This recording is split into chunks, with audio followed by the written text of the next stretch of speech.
కృష్ణా జిల్లా అవనిగడ్డ నియోజకవర్గం మోపిదేవిలో శ్రీ త్రిదండి శ్రీమన్నారాయణ రామాంజు చిన్నజీఆర్ స్వామి పాదయాత్ర నిర్వహించారు.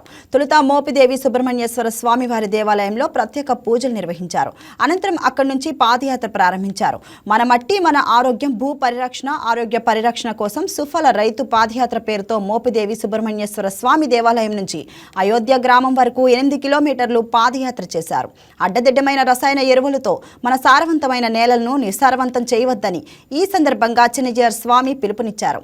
దేశీయ విత్తనం దేశీయ ఆవుతో వ్యవసాయం చేసి మన పాడి పంటలను కాపాడుకోవాలని పిలుపునిచ్చారు.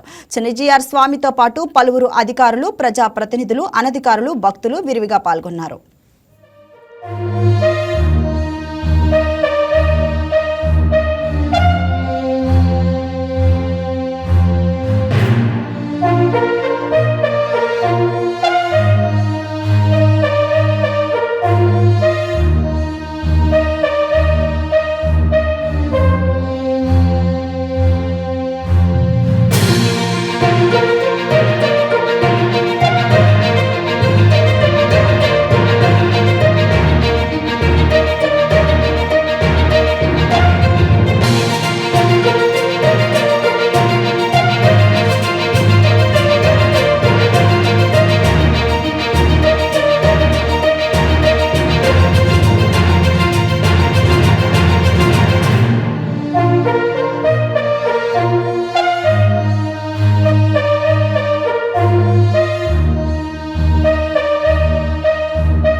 ఈ వీడియో మీకు నచ్చినట్లయితే లైక్ చేయండి, షేర్ చేయండి, మా ఛానల్కి సబ్స్క్రైబ్ చేయండి.